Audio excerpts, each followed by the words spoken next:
Today, we're diving into an inspiring story of unexpected change and redemption. It all begins with Michael, a decorated soldier heading back home after his latest deployment, eager for the rare luxury of a first-class flight. But what should have been a peaceful, well-deserved break quickly escalates into conflict when he encounters unfair treatment from a fellow passenger named Karen. Her prejudiced behavior sets off a series of events that not only tests Michael's character, but also sparks an unexpected chain reaction that transforms both of their lives forever. What made Michael's calm reaction have such profound consequences? How did this single moment reveal deeper truths and inspire genuine change? Stay tuned to find out. And before we get started, let us know where you're tuning in from today. If this story of strength and transformation resonates with you, don't forget to hit that subscribe button. Michael let out a slow breath as he navigated through the airport. His duffel bag weighed heavily, reminding him of the distance he'd traveled. His tired eyes swept over the bustling terminal, full of people caught up in their own worlds, heads down and moving quickly. Yet, he remained calm. Worn out, yes, but calm. It felt good to be back. After months in far-off lands, putting his life on the line, the thought of finally reuniting with his family felt like the reward he'd been waiting for. He walked with purpose, though his steps were slower than usual. The soreness in his muscles and the stiffness in his legs told the story of a body that had endured more than most could imagine.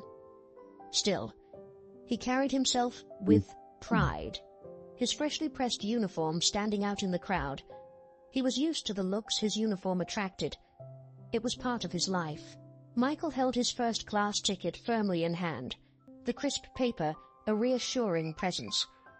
It was a small indulgence he'd given himself after everything he'd been through.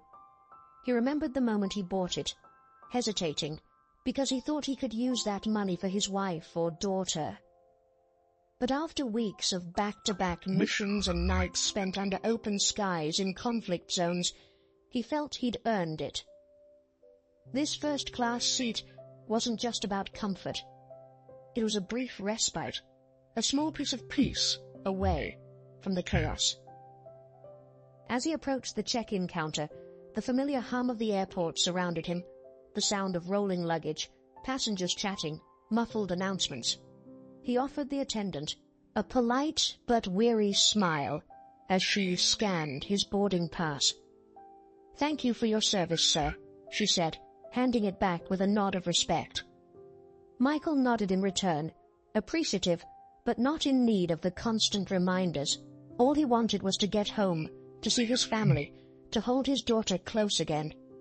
Just thinking about it made his heart ache with longing. Just a few more hours, he told himself. As he walked toward the first-class lounge, his mind wandered to all he had been through. The long nights patrolling, the friends he'd lost, the decisions that still weighed on him. But he also remembered the good. Those moments of camaraderie, the deep sense of purpose that had driven him to enlist in the first place. Every sacrifice had led him to this moment, and soon he'd be with his family. That was all that mattered. Seeing the first-class boarding area, he felt a wave of relief, a moment to sit down and relax before the long flight.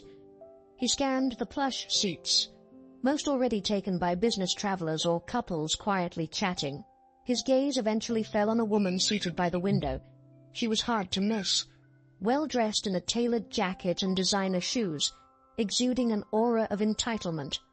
Her blonde hair was styled perfectly, a designer handbag resting on the seat next to her.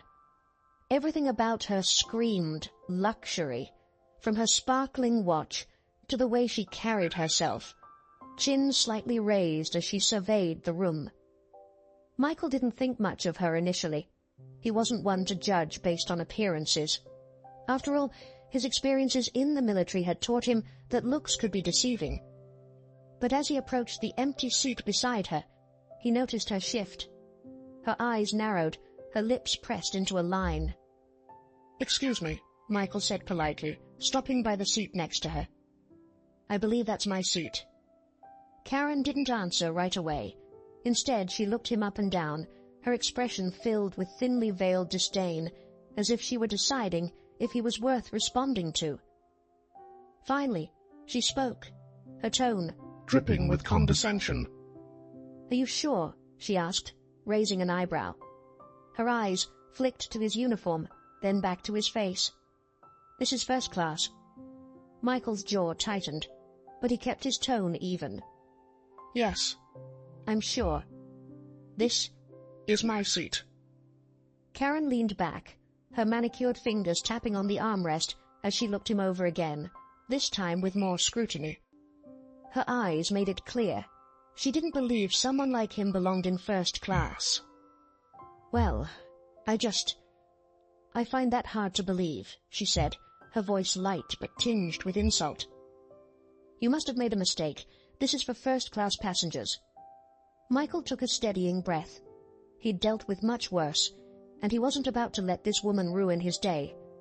But there was a part of him that bristled at her words and the blatant disrespect from a stranger who knew nothing about him. After everything he'd been through, he didn't deserve this. "I didn't make a mistake," he said firmly. "I have a first-class ticket, and this is my seat." Karen pursed her lips, unimpressed. She looked around, perhaps hoping someone would come to her aid. When no one did, she sighed, exasperated. "Well, you'll have to forgive me for being skeptical," she whispered, though loud enough for him to hear. "It's just not what I expected." Michael narrowed his gaze, knowing exactly what she meant. This wasn't his first encounter with someone making assumptions based on his appearance. But it didn't make it any easier to swallow. Before he could respond, a flight attendant approached, noticing the tension. She offered a polite smile, though her eyes darted between Michael and Karen. "Is everything okay here?" the attendant asked cautiously. Karen jumped in quickly, her tone dripping with self-importance. "I think there's been a mistake. This gentleman seems to think he's supposed to be sitting here in first class, but I find that highly unlikely." The flight attendant glanced at Michael, who handed her his ticket without a word. She looked it over, her eyes widening slightly as she saw the seat assignment. "There's no mistake," the attendant said kindly but firmly. "This is Mr. Carter's seat." Karen blinked in shock, clearly unprepared for this answer. She hesitated, then quickly composed herself, her expression hardening. "Well, I just find that very unusual," she muttered under her breath, loud enough for both Michael and the flight attendant to hear. The attendant, sensing the tension could escalate, smiled tightly. "I assure you, ma'am, everything is in order." She turned to Michael. "Mr. Carter, if you'd like to take your seat, we'll be boarding shortly." Michael nodded, thankful for her support. He stepped forward, placed his bag in the overhead compartment, and took his seat next to Karen, who shifted uncomfortably, clearly displeased.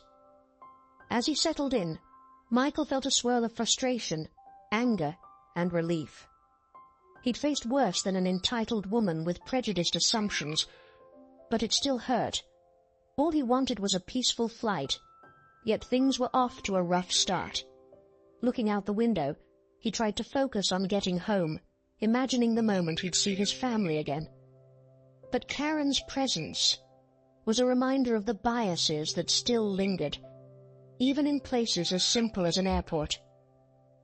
Michael took a deep breath and closed his eyes, choosing to let it go. He'd come too far to let this woman ruin the moment he'd waited so long for. Sitting there staring out the window, he worked to calm his mind after the unpleasant exchange. Karen's cold attitude had shaken him, but he wasn't going to let it ruin his day. After all, he'd endured far worse than this. Karen, however, wasn't finished. She kept glancing at Michael from the corner of her eye, her lips pressed into a hard line. Every now and then, she'd let out a loud, annoyed sigh, making it obvious she wasn't pleased with the seating arrangement. Finally, unable to hold back, she turned toward Michael, her tone sharp and cutting. "Are you sure you're supposed to be sitting here?" she asked, raising an eyebrow, her voice full of accusation, as if she expected to catch him in a lie. "I mean, this is first class." Michael briefly looked at her, then back to the window. He wasn't in the mood for more confrontation, but she clearly wasn't letting it go. "Yes," he replied, his tone calm, yet firm. Karen scoffed, her eyes narrowing. "I don't know how you managed to get that seat," she muttered, more to herself than to him. Surely there had to be some kind of mix-up. Michael clenched his jaw, feeling the tension building in his chest. He sensed the curious eyes of nearby passengers, watching the scene unfold. He didn't want to cause a fuss or draw attention to himself, but Karen was pushing him to the edge. "I didn't make a mistake," Michael said, keeping his tone level. "I bought this ticket." Karen crossed her arms, her expression a mix of disbelief and irritation. "You bought a first-class ticket?" she asked, her voice dripping with doubt. "I find that hard to believe." Michael took a deep breath, trying to stay calm. He understood what she was implying, even if she hadn't said it outright. It was obvious. Her disbelief stemmed from his skin color. Plain and simple. "Believe what you want," Michael replied quietly, his patience beginning to wear thin. "But this is my seat," Karen huffed, clearly unsatisfied with his response. She turned to the aisle, gesturing to a flight attendant with dramatic urgency. "I need you to check this man's ticket," Karen demanded, as the flight attendant approached. Her voice was loud enough to catch everyone's attention, drawing even more eyes toward their row. "There must be some sort of mistake. He doesn't belong in first class." The flight attendant, a young woman in her mid-20s, seemed surprised by the accusation and glanced apologetically at Michael before addressing Karen. "Ma'am, I've already checked his ticket," she said, maintaining her professionalism despite the awkward situation. "He's in the correct seat." "Well, I don't think that's right," Karen insisted, her voice growing more forceful. "There's no way he paid for a first-class seat." Michael tightened his grip on the armrest, choosing to stay silent. He didn't need to prove himself to her. He knew his worth and wouldn't let her words get under his skin.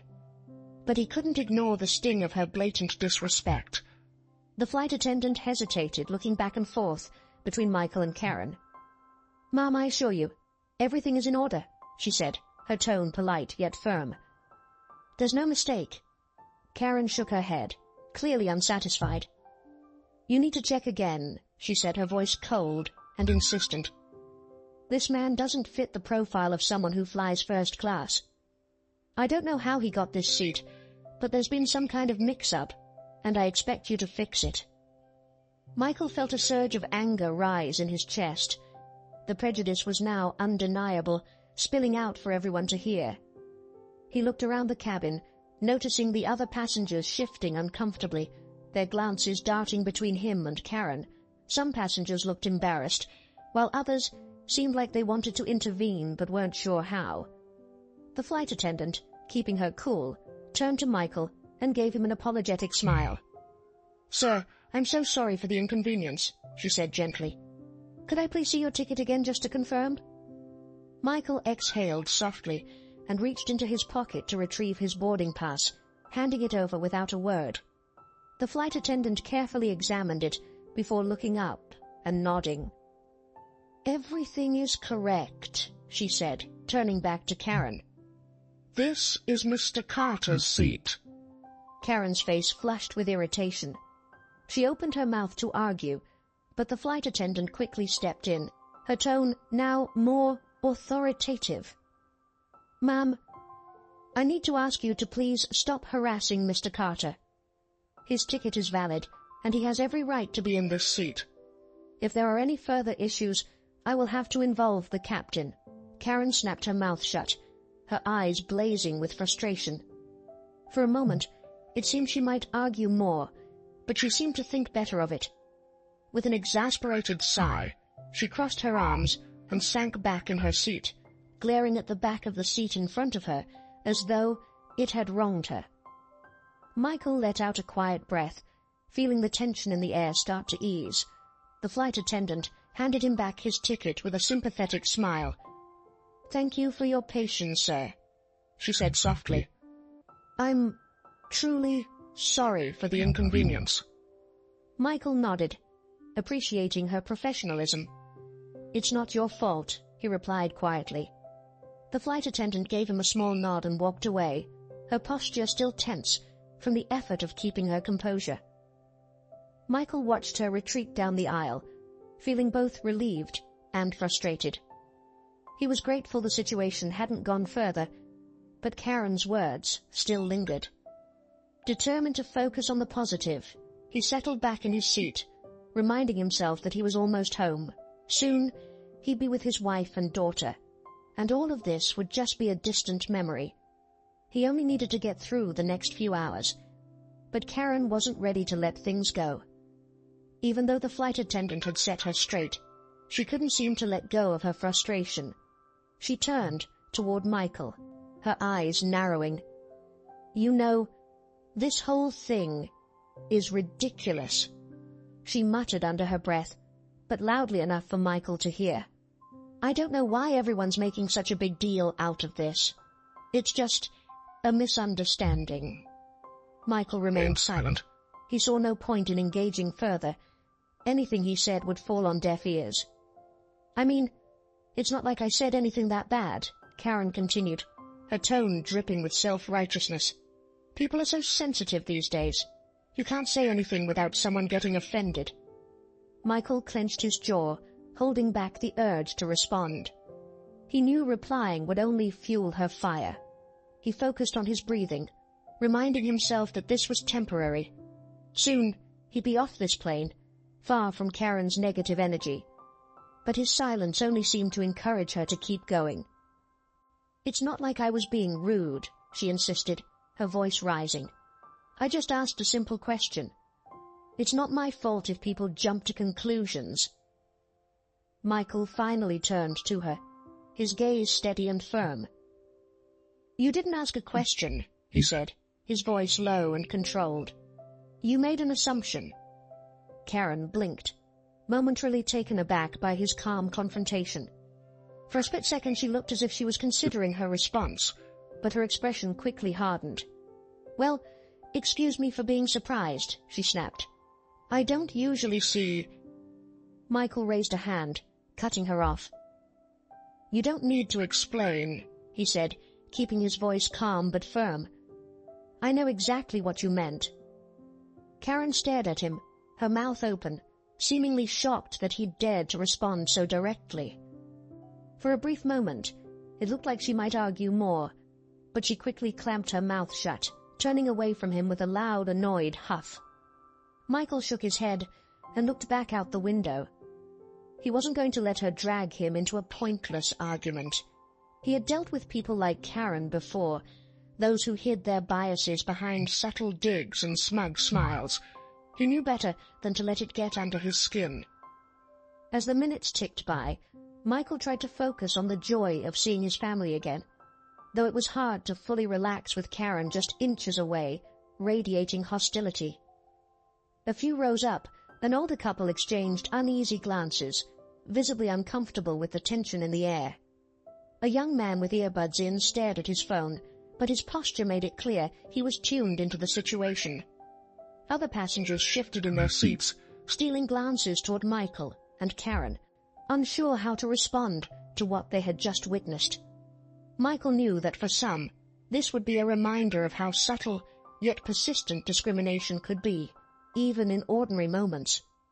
For others, it would simply be an awkward incident they'd try to forget once they left the plane. As the plane began to taxi down the runway, Michael took a final deep breath, determined to leave the encounter behind. The wheels lifted, and soon the plane soared into the sky, carrying him closer to home. Yet even as the city below faded, Karen's words lingered in his mind. The tense silence left by the confrontation between Karen and Michael lingered over the first-class cabin like a heavy cloud. Karen, still visibly irritated, crossed her arms and turned slightly away from Michael, as though his presence alone offended her. She glared at the seat back in front of her, occasionally shifting in her seat, her anger palpable in her stiff posture. Michael, however, had long since stopped paying her any mind. He redirected his attention inward, away from the woman who tried to belittle him, and toward the familiar feelings her actions had stirred. Leaning back, he fixed his gaze out the small window, watching as the ground below grew smaller and more distant. The engine's steady hum provided a strange sense of calm after everything that had happened. Unbeknownst to both Michael and Karen, a quiet observer from a few rows behind had been watching the entire exchange. John was a well-known figure in the business world, familiar to anyone who followed the news or philanthropy. Despite his casual attire for the flight, he carried an unmistakable quiet authority, a presence shaped by years of experience, wisdom, and success. He had boarded shortly after Karen and Michael, slipping into his seat without drawing attention, largely unnoticed by the other passengers. As he settled in, he quickly sensed the tension between the two seated ahead of him. Karen's haughty demeanor was hard to ignore, and her increasingly rude comments drew his attention. Initially, John observed with mild curiosity, assuming it might be a simple misunderstanding. But as Karen and Michael's exchange continued, his curiosity shifted to disgust. The condescension in Karen's voice, her presumptuous attitude toward Michael, and the way she insisted on the flight attendant checking his ticket, it was all too familiar to John. John had encountered people like Karen before, those who wore entitlement like a badge and thought their status or wealth made them superior. It was a mindset he despised, one he'd spent his life pushing against in both business and charity work. As a philanthropist, John had dedicated much of his time to causes aimed at tackling inequality and promoting social justice.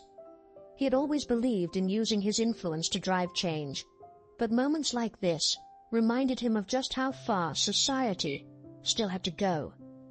He wanted to step in, to say something that would silence Karen and show support for Michael. But something held him back. Maybe it was Michael's way of handling the situation, calm, steady, and full of quiet strength. John recognized that kind of composure. It was the product of years spent navigating a world where judgments were often made before a word was even spoken. He had seen that same strength in friends, colleagues, and sometimes in himself. So for now, John chose to stay silent, watching as Michael maintained his poise in the face of Karen's antagonism. He knew it wasn't his place to intervene, at least not yet. Michael had handled the situation with dignity, and John respected that. But he wasn't about to let it go unnoticed. Determination grew within him as he observed Karen's frustration, her lips pressed tight with silent anger. As the boarding process continued, other passengers settled in, casting uneasy glances toward the front of the cabin. The tension between Karen and Michael lingered, and it was clear many had witnessed the confrontation. But, like John, they chose to stay silent, whether out of discomfort or a reluctance to get involved. The unease hung heavy, but no one addressed it. Michael, meanwhile, did his best to ignore the stares. He had faced situations like this before, and knew how to endure them. His years in the military had instilled patience, resilience, and an understanding of when to pick his battles. This, as frustrating as it was, wasn't a fight worth having. He had nothing to prove to Karen or anyone else in that cabin. Michael knew who he was, and he was certain of the sacrifices he had made. As the plane reached cruising altitude, he leaned his head back against the seat, his thoughts drifting to his military service. There was a painful irony to the situation. He had spent years defending his country, fighting for the very freedoms that allowed people like Karen to voice their prejudices without consequence. And yet, despite his service, despite the medals and recognition he had earned, he was still viewed as lesser, simply because of his skin color. This feeling wasn't new. Michael had faced discrimination throughout his life, and even as he Jenkins in the ranks, he encountered times when his value was questioned because of his race. But he had learned to rise above it, to focus on what truly mattered: his family, his comrades, and the values he held close. He fought for his country, not because he saw it as flawless, but because he believed it could be better. Sitting there, gazing out at the endless sky, Michael couldn't help but feel a familiar frustration. How many times would he have to prove himself? How many more moments like this would he need to endure? He had given so much to a country that in many ways Elle refused to see him as equal. But then he thought of his family, his wife, who had stood by him through every deployment, and his daughter, who had grown up too fast in his absence. There was a reason he had pushed through all the hardships and moments of doubt. Soon he'd be home with his family, and that was what truly mattered. He shifted in his seat and glanced over at Karen, who was still silently fuming. She hadn't spoken to him since the flight attendant confirmed his seat, but her body language was unmistakable. She hadn't let go of her resentment. Michael, however, had finished engaging with her. She could stew in her frustration as much as she wanted. He wasn't about to let her ruin this moment. As the flight attendants moved through the cabin with drinks and snacks, John continued observing from behind. He reflected on what he'd just witnessed, thinking about how often situations like this played out, even in places that were supposed to be progressive or inclusive. It was a clear reminder that despite the progress, there were still deep-rooted issues that needed to be addressed. But John wasn't one to simply stand by and do nothing. John had spent years fighting for change, and he wasn't about to let this moment pass without action. He'd seen Michael's quiet strength, his ability to remain dignified despite Karen's condescension, and it left a lasting impression on him. John had always believed in honoring those who embodied resilience, dignity, and integrity, qualities Michael had shown in abundance. As the flight attendants moved down the aisle, John made a decision. He didn't know exactly how he would act, but he knew he couldn't let this go unacknowledged. He felt compelled to offer his support to the man who'd shown such grace in the face of blatant disrespect. For now, though, he stayed silent, waiting for the right moment. Timing was everything, and he was confident there would be a time soon to act. For now, he chose to let Michael have his peace. Michael had earned it. As the flight continued, Michael's mind drifted once more. He thought back to his last deployment, the missions he'd completed, and the camaraderie he'd shared with his fellow soldiers. In the military, race didn't matter as much as loyalty, trust, and the ability to get the job done. A stark contrast to the civilian world, where people like Karen judged him without knowing a thing about him.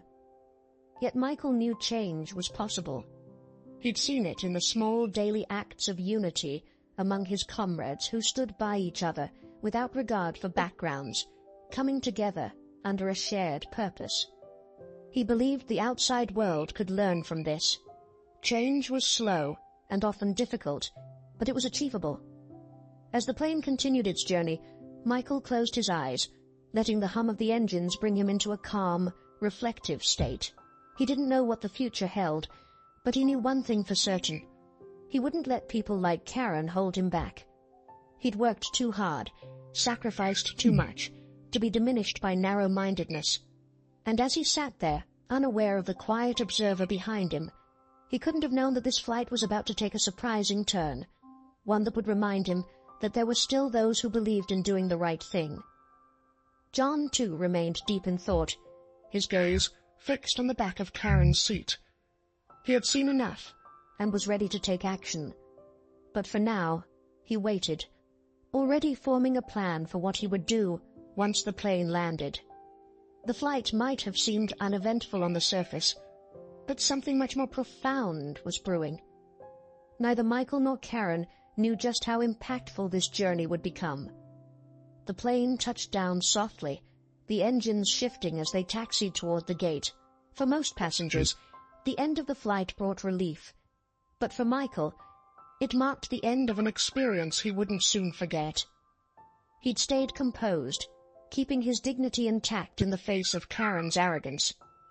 As the plane slowed, the exhaustion of the day caught up with him. He stretched in his seat, feeling the tension in his shoulders ease. After a long deployment, all he wanted was to be with his family. He pictured his wife's welcoming smile and the way his daughter would run to him, arms open wide. It made the wait for the plane to come to a complete stop even harder. Across the aisle, Karen was already gathering her things, her posture stiff, her face still set with that look of superiority. Since the flight attendant confirmed his ticket, Karen hadn't uttered another word to Michael. Although her silence might have suggested retreat, she clearly thought she'd won the encounter. To her, Michael's calm demeanor must have appeared as submission. She hadn't apologized or acknowledged her mistake. As passengers began standing and reaching for their bags, Karen gave Michael a brief dismissive glance before fully turning her back on him. She had no idea she'd been sitting next to a decorated soldier, someone who'd spent years serving his country. But that didn't matter to her. All she saw was what was on the surface, content to stay in her ignorance. Michael, meanwhile, had already moved on. He grabbed his bag, stood up, and gave the cabin one last look. The other passengers, many of whom had observed the tense exchange, seemed eager to disembark, an unspoken tension hanging in the air. As they left, Michael felt the weight of their glances, but he paid them no mind. He had more important things to think about: home, family, and the end of a long journey. As he stepped into the terminal, the cool airport air hit him, and for the first time in hours, he let himself relax a little. He was almost there, almost home. But as he started walking through the terminal, something unexpected happened. From behind him, a polite yet firm voice called out, "Excuse me, sir. Michael, isn't it?"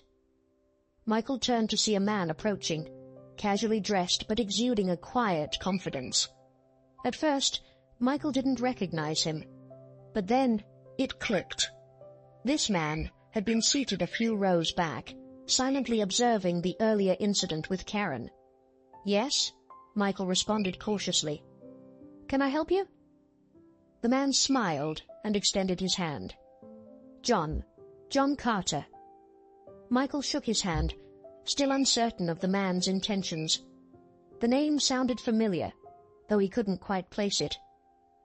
"I was on the flight with you," John explained, his tone serious, yet calm. "I saw what happened with that woman. Karen, right?" Michael nodded, his face neutral. "Yeah, I remember." John paused, as if choosing his words carefully. "I just wanted to say, I was impressed by how you handled yourself. That kind of grace in a situation like that says a lot about your character. Most people would have lost their temper." Michael shrugged a bit. "I've dealt with worse." It's "Not worth the energy." John's expression softened in understanding. "I can imagine you have, but still, I wanted to tell you that what you did mattered. To me, and I'm sure to others who saw it." Compliments like this from strangers weren't something Michael was used to, so he shifted, slightly unsure of how to respond. "I appreciate that. But really it was nothing." "No, it wasn't nothing," John said firmly. "And I'd like to talk to you about something, if you have a moment." Michael raised an eyebrow. "What do you mean?" John gestured for him to walk with him through the terminal. "I run a charity organization. We focus on helping veterans and supporting minority-owned businesses.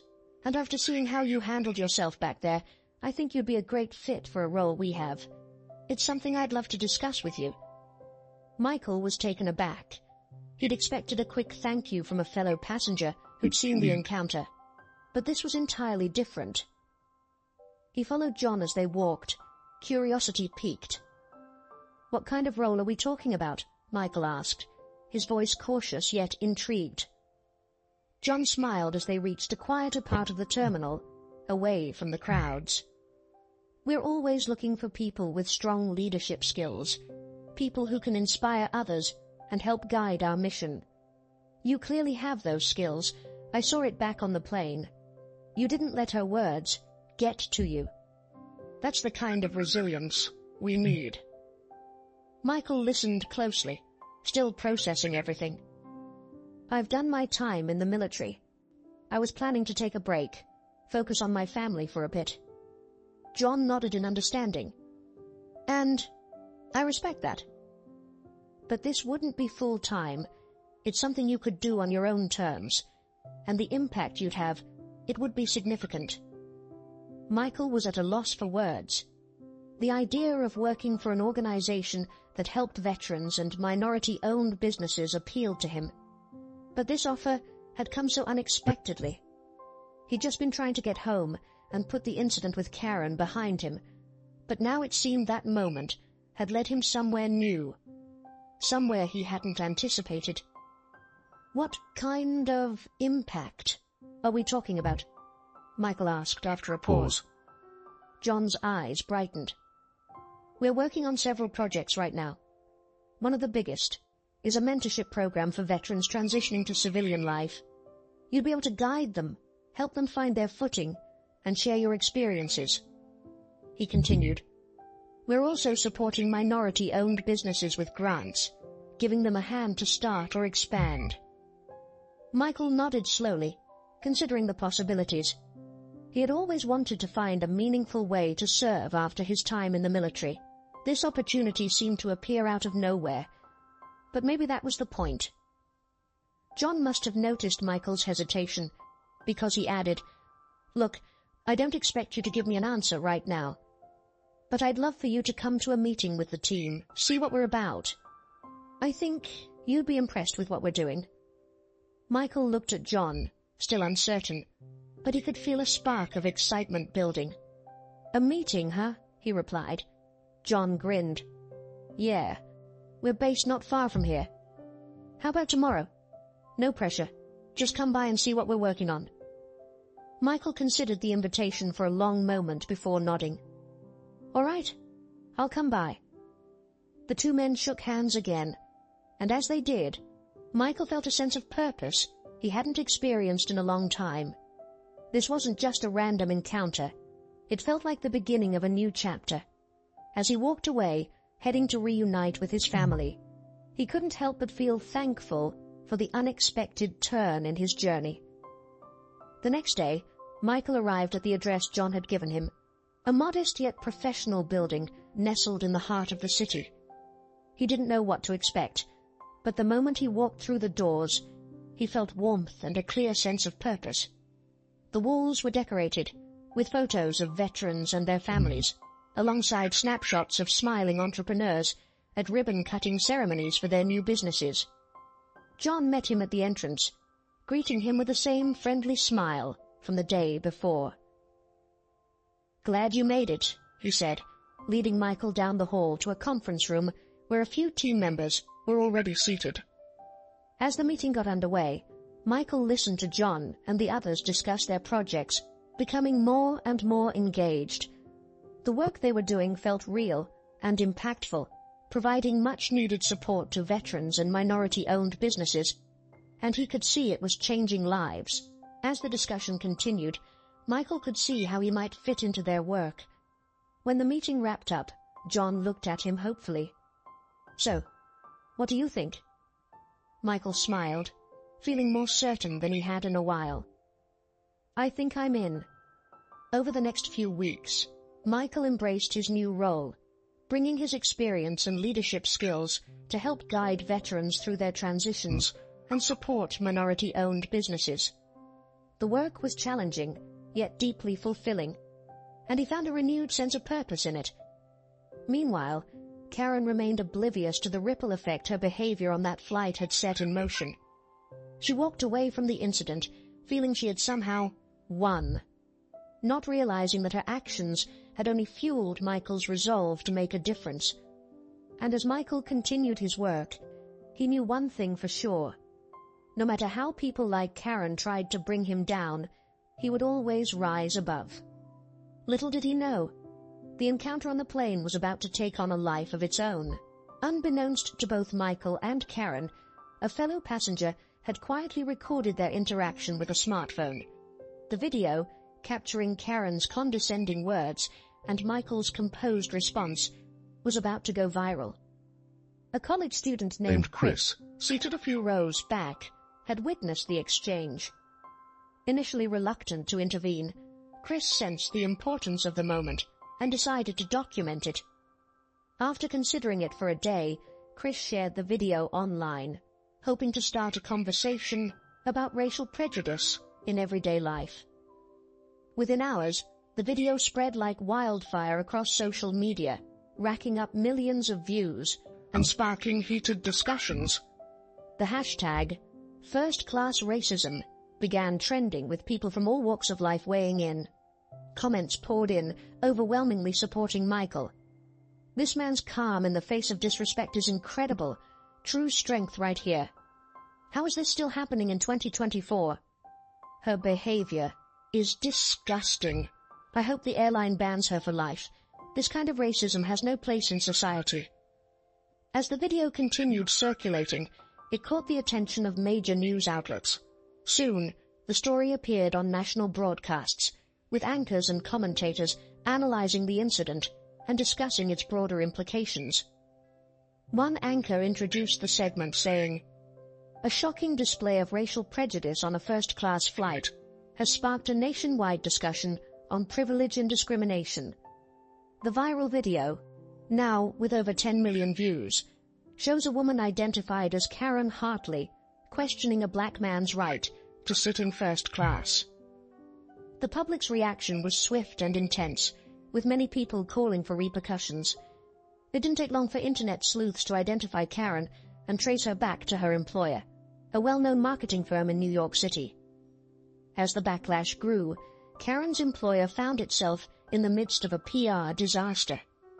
Angry messages flooded their social media channels, demanding immediate action.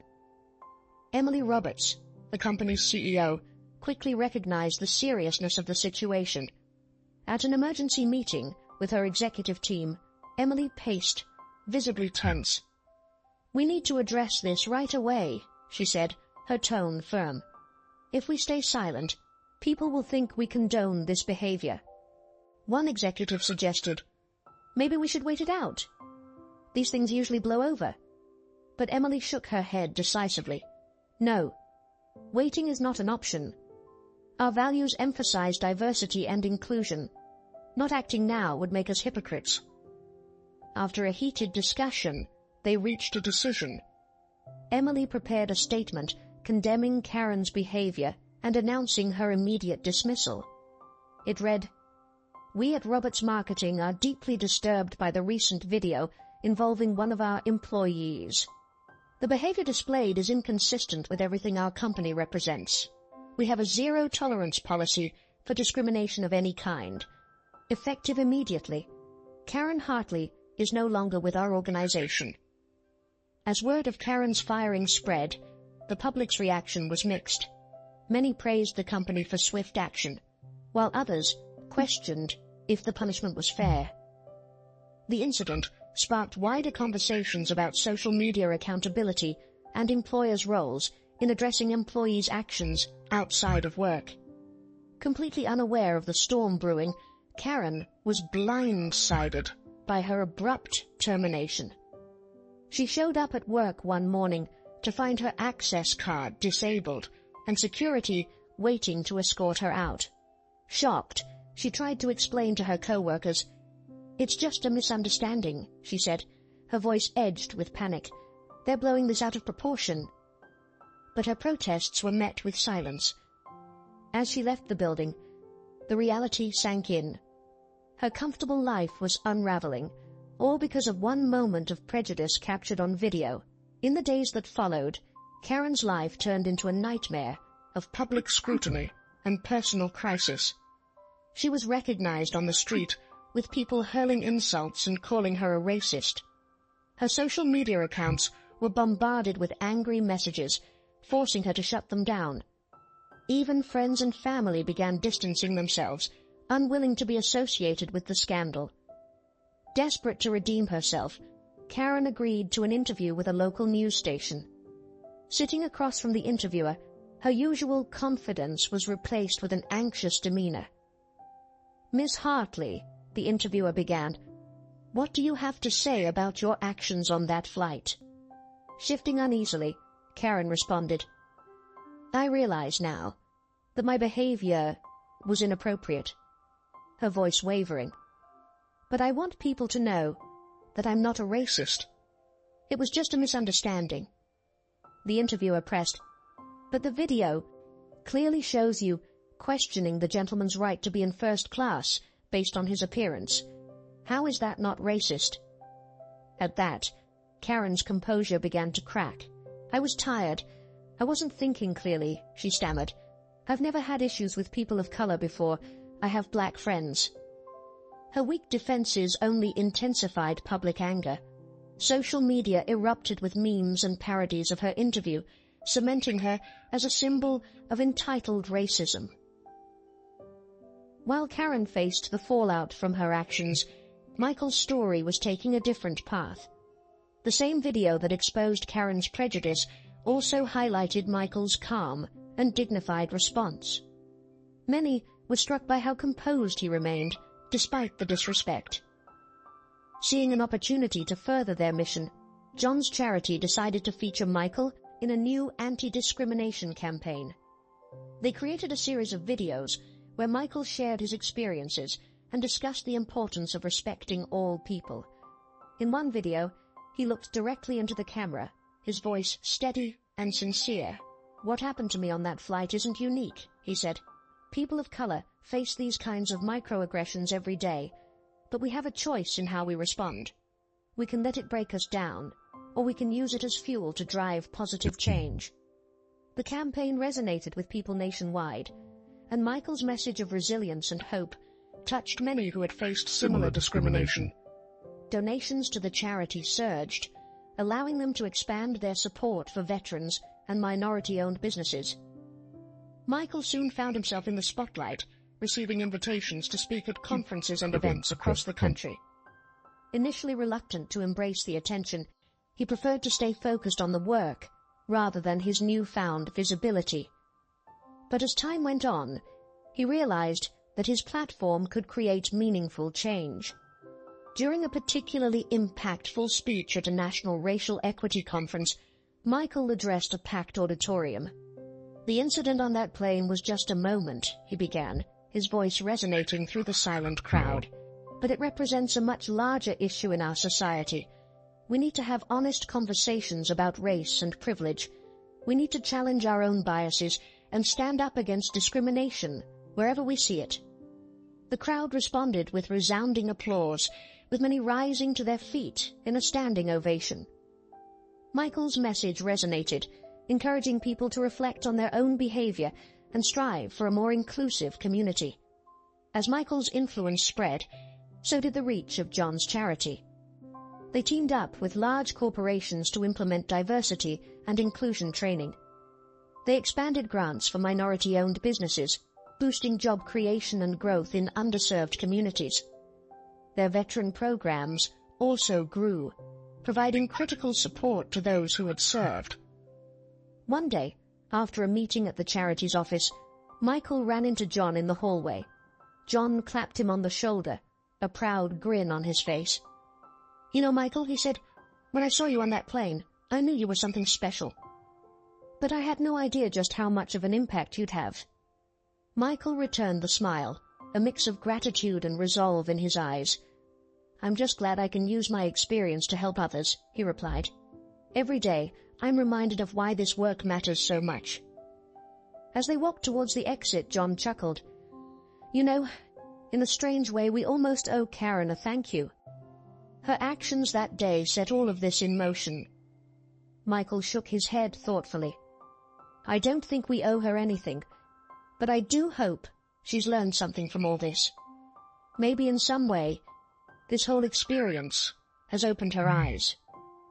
Stepping out into the sunshine, Michael couldn't help but reflect on the journey that had brought him here. From facing discrimination on a plane to becoming a force for change, his life had taken an unexpected path. Looking back at the charity's building, with its mission, empowering change, embracing diversity, Michael knew he was exactly where he was supposed to be. The event that started it all, a moment of prejudice caught on video, had sparked a national conversation. It had cost Karen her job and reputation, highlighting the consequences of unchecked bias. Yet it had also elevated Michael, turning him into a symbol of grace under pressure and a driving force for positive change.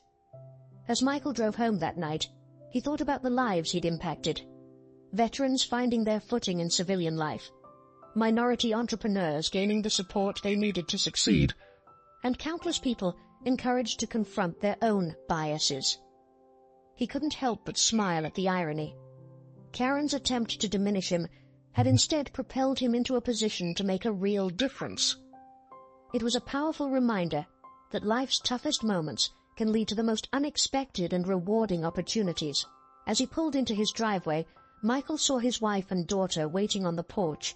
Their faces brightened as he stepped out, and he was reminded again of what mattered most: family, purpose, and the chance to leave the world a little better.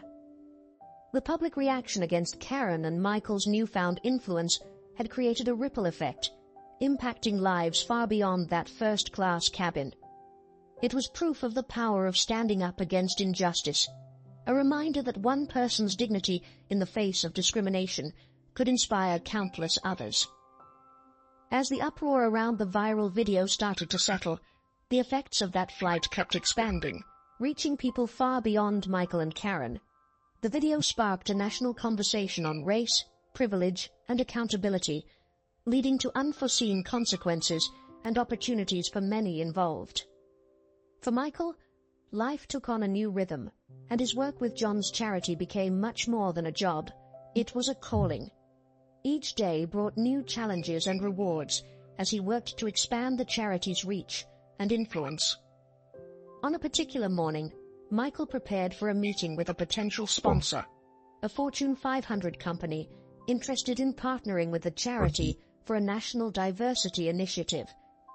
Adjusting his tie, he glanced at the framed newspaper clipping on his office wall. The headline read, "From First-Class Confrontation to First-Class Citizen, Michael Roberts' Journey." He shook his head, still amazed at how a difficult moment had led to such positive change. A knock on the door interrupted his thoughts. It was John, looking eager. "Michael, you ready? The CEO of Carter Industries is waiting in the conference room." Michael nodded, taking a steadying breath. "Let's do this." As they headed to the conference room, John filled him in on the details.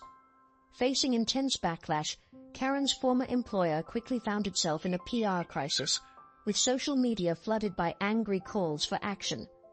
Their CEO, Emily Roberts, immediately understood the gravity of the situation. She gathered her executive team, her tone resolute. "We need to respond immediately," she said. "Our silence could look like we condone this behavior." One executive suggested waiting it out, saying, "These things usually blow over in a few days." But Emily shook her head. "No, we can't just wait. Our company's values stand for diversity and inclusion. We have to act." After some heated discussion, they made the decision. Karen would be terminated. Emily's public statement read, "We at Roberts Marketing are deeply troubled by the video involving one of our employees. The behavior displayed does not align with our company's values. We have a zero-tolerance policy for discrimination of any kind. Effective immediately, Karen Hartley is no longer employed by our organization." As the news spread, reactions were mixed.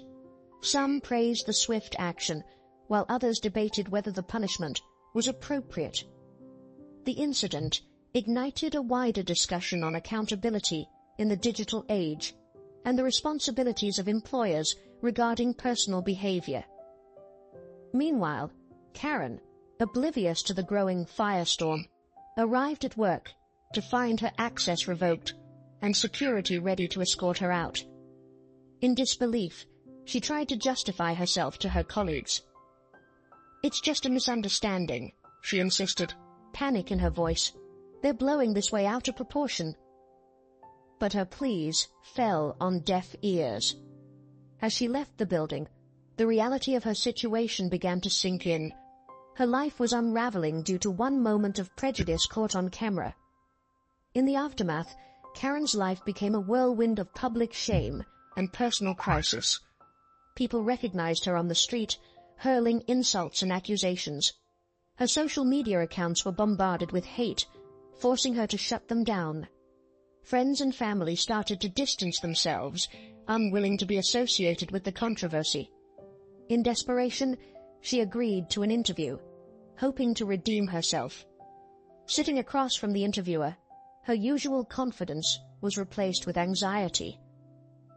"Ms. Hartley," the interviewer began, "what do you have to say about your actions on that flight?" Karen squirmed, her voice shaky. "I realize now that my behavior was inappropriate," she managed, "but I want people to know that I'm not a racist. It was just a misunderstanding." The interviewer pressed, "But the video shows you questioning his right to be in first class based on appearance. How is that not racism?" Her facade cracked. "I was tired, not thinking straight," she stammered. "I've never had issues with people of color. I even have black friends." Her attempts to explain only fueled public anger, and social media quickly filled with memes mocking her interview. Meanwhile, Michael's life took a very different turn. The same video that exposed Karen's bias highlighted Michael's calm dignity, capturing the public's admiration. John's charity saw an opportunity and launched an anti-discrimination campaign featuring Michael, with videos discussing his experiences and promoting respect and empathy. In one of the videos, Michael spoke directly to viewers. "What happened to me on that flight isn't unique. People of color face these kinds of microaggressions daily, but we have a choice in how we respond. We can let it wear us down, or we can turn it into motivation to bring about positive change." The campaign struck a chord nationwide, and donations to the charity surged, enabling them to expand their programs for veterans and minority-owned businesses. Michael's quiet strength in adversity resonated with audiences, and he found himself speaking at conferences across the country. Though initially hesitant about his newfound prominence, he recognized the chance to make a meaningful impact. At one conference, addressing a packed crowd, Michael said, "The incident on that plane was just one moment, but it represents a much larger issue in society. We need to have honest conversations about race and privilege. We need to confront our own biases and stand against discrimination wherever we encounter it." The audience responded with enthusiastic applause, many rising to their feet in appreciation. Michael's story was creating real change.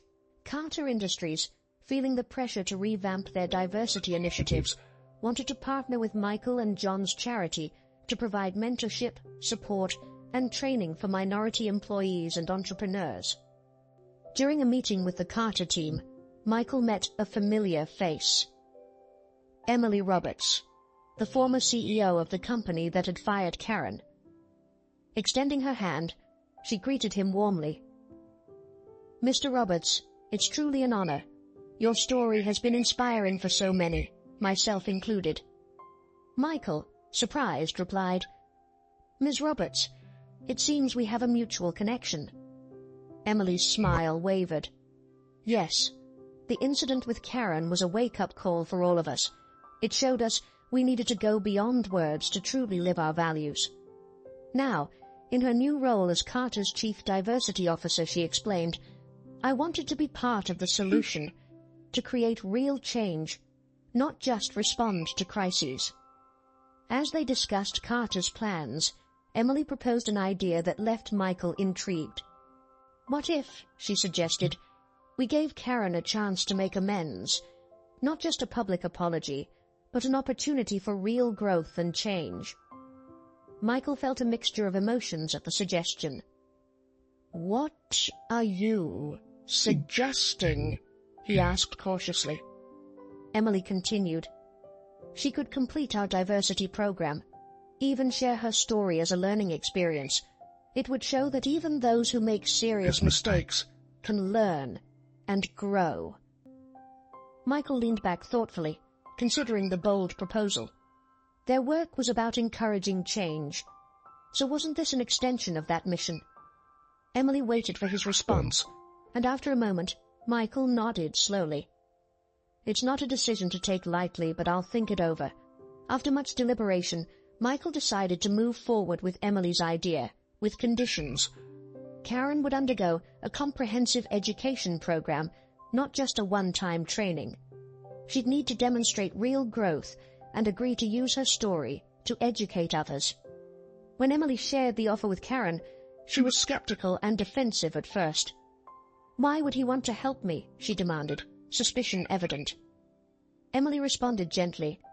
"This is a sincere offer, a chance to make things right, to learn and grow." After a pause, Karen nodded, her voice softening. "Yes, I'll do it." Over the following months, Karen went through intensive training, attending workshops and having difficult conversations about race and privilege. It was challenging, and she stumbled along the way, but little by little she started to change. The final step was a meeting between Karen and Michael. As they sat across from each other in a quiet room, Karen began, her voice steady, yet vulnerable. "Michael, I can't undo what I did, but I'm deeply sorry. I was arrogant and prejudiced." Michael listened intently. When she finished, he leaned forward. "Karen, I appreciate your apology, but I need to know. What have you learned?" Karen took a deep breath. "I've learned about the microaggressions people of color face daily. I've realized that my privilege has shielded me from understanding that. I now know it's not enough to just not be racist. We have to be actively anti-racist." Michael saw the genuine transformation in her and replied, "This is just the beginning of a lifelong journey." In the months that followed, Michael and Karen shared their story together in diversity training sessions, speaking about their journey from conflict to understanding. Their first presentation was nerve-wracking, but as they took turns speaking, it became clear that their story resonated with the audience. Michael spoke of the pain of being judged solely by his race and the importance of resilience, while Karen recounted her journey of facing and challenging her own biases. "What happened the day on the plane was painful," Michael said, his voice steady, "but it led to something powerful. It sparked conversations. It created change. It showed that even in difficult moments, there's a chance for growth." Their story spread, and soon they were invited to speak at various conferences, their journey of redemption becoming a lesson in empathy and transformation. "Maybe that's part of your purpose now," Michael suggested, "to help others learn these lessons without having to experience them firsthand." As they chatted, a young woman approached their table with a hint of nervousness. "Excuse me," she began, voice a little shaky. "I saw your presentation earlier. I just wanted to thank you both. It made me reflect on things about myself that I'm not proud of, but it also gave me hope that I can change." Michael and Karen shared a look, feeling a sense of fulfillment. Moments like these reminded them why they did this work, to inspire self-reflection and growth in others. After the young woman walked away, Karen turned back to Michael and asked, "Do you ever wonder what would have happened if Chris hadn't recorded that video? If all of this had stayed hidden?" Michael thought for a moment before replying, "I try not to focus on what-ifs. But maybe we needed to go through all this to get here." Karen nodded thoughtfully. "When this all started, I thought my life was over, Karen admitted. "I never would have guessed I'd end up here, doing this kind of work." Michael nodded in agreement. "Life's funny that way," he said. "We never know where our actions might lead us. All we can do is try to make good choices, learn from our mistakes, and keep moving forward."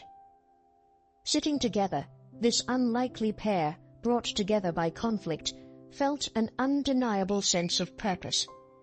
They had taken a difficult experience and turned it into a vehicle for positive change. Their story had become more than just a viral video or a lesson on accountability. It had transformed into a testament to the power of growth, empathy, and education. In a world often divided by race and privilege, Michael and Karen's journey offered a beacon of hope, proving that even in the face of prejudice, there's always room for learning, transformation, and unity. As they stepped out of the bar and into the cool night air, both Michael and Karen felt a renewed optimism for what lay ahead.